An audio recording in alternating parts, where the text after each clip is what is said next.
নমস্কার বন্ধুরা, ল্যারিলো স্পুনে সবাইকে স্বাগত জানাচ্ছি। আজকে আপনাদের সঙ্গে শেয়ার করছি একটা চিকেনের খুব পাতলা ঝোলের রেসিপি, যেটা যারা বাড়িতে স্টু খেতে পছন্দ করেন না তাদের জন্য কিন্তু এই রকমভাবে একটা পাতলা চিকেনের ঝোল যদি তৈরি করেন তারা কিন্তু অবশ্যই পছন্দ করবেন।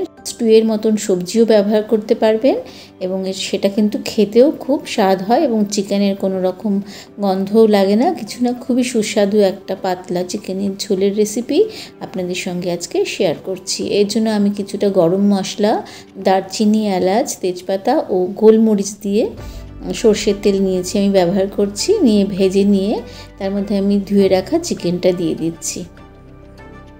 চিকেনটা খুব ভালো করে মিনিট 5 আমি হাই ফ্লেমে ভেজে নেব। দেখুন, আমি যে তেলটা ব্যবহার করেছি খুব বেশি তেল ব্যবহার করিনি, 2 থেকে 3 চামচ তেল ব্যবহার করেছি। মিনিট 5 এটা আমি হাই ফ্লেমে ভেজে নিয়েছি। নেওয়ার পরে দিয়ে দিলাম কেটে রাখা সবজিগুলো। তার মধ্যে আছে বিনস, গাজর আর লম্বা করে কেটে রাখা আলু। সব কিছুই আমি একটু লম্বা লম্বা করে কেটেছি। এই স্টুয়ের সবজিগুলো কিন্তু লম্বা করে কাটলে দেখতে ভালো লাগে, সেই জন্য।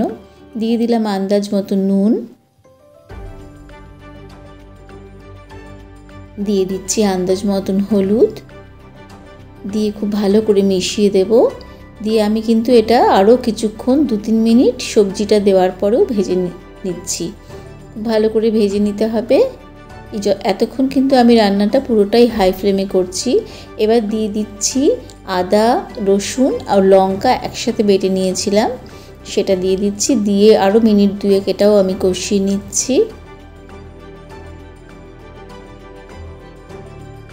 এবার দিয়ে দিচ্ছি 2 মাঝারি সাইজের পেঁয়াজকে পেস্ট করে রেখেছিলাম, সেটা দিয়েও আমি আরও কিছুক্ষণ মশলাটাকে কষিয়ে নিচ্ছি সবজি আর চিকেনের সাথে।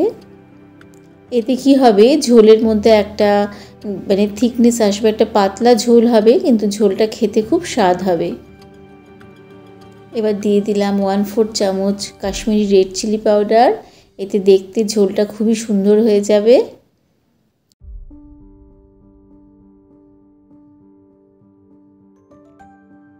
এরপরে দিয়ে দেব আমি একটা টমেটো, যেটা আমি পেস্ট করে রেখেছি, সেটা দিয়ে দিচ্ছি।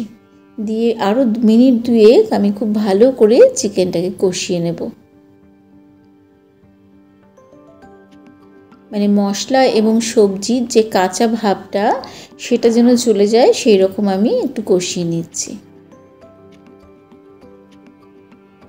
সমস্তটাই কিন্তু আমি হাই ফ্লেমে রান্না করছি, এইভাবেই করতে হবে, তাহলে চিকেনের যে গন্ধটা সেটাও একদমই চলে যাবে। খুব সুন্দর একটা অলরেডি গন্ধ বেরোতে শুরু করেছে বন্ধুরা।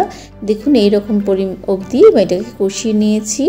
এরপর আমি এর মধ্যে দিয়ে দিচ্ছি 3-4টি ছোট পেঁয়াজ এবং 2-4 কোয়া রসুন। এটা অপশনাল, এটা আপনাদের ইচ্ছে হলে দেবেন, নাও দিতে পারেন। এবার বেশ পরিমাণ মতন গরম জল আমি অ্যাড করে দিচ্ছি। দিয়ে খুব ভালো করে সমস্তটা মিশিয়ে দেব।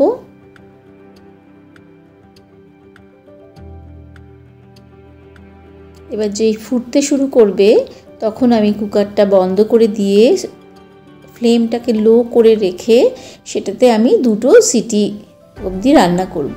এবার নুনটা টেস্ট করে দেখে নিয়ে আমি তাতে একটু আরও নুন এবং খুব সামান্য পরিমাণে চিনি অ্যাড করে দিলাম। দিয়ে দেখুন, এবার আমি এটা যেই ফুটতে শুরু করবে গ্যাসটা কমিয়ে দিয়ে আমি কুকারটা লাগিয়ে দেব। ফুটতে শুরু করেছে, দিয়ে এবার গ্যাসের ফ্লেম লো করে দিচ্ছি। দিয়ে 2 সিটি দেওয়া হয়ে গেছে আমার। এবার আমি খুলে আপনাদের দেখাচ্ছি যে কত সুন্দর একটা পাতলা চিকেনের ঝোল হয়েছে। এটা কিন্তু খেতে অপূর্ব হয়, রুটি বা ভাত সব কিছুর সাথেই এটা খুব অনায়াসে খাওয়া যায়। এবার 2 সেদ্ধ করে রেখেছিলাম ডিম, সেই 2 ওর মধ্যে দিয়ে দিলাম আর 1/2 চামচ মতন মাখন অ্যাড করে দিয়েছি। আমার রান্না কমপ্লিট হয়ে গেছে বন্ধুরা। এটা দিয়ে এই শীতকালে গরম রুটি অথবা ভাত দুটোই কিন্তু অপূর্ব খেতে লাগে। অবশ্যই একবার ট্রাই করে দেখুন, আমার মনে হয় সবার খুব ভালো লাগবে। আশা করি দেখা হচ্ছে পরবর্তী কোনো নতুন রান্নায়।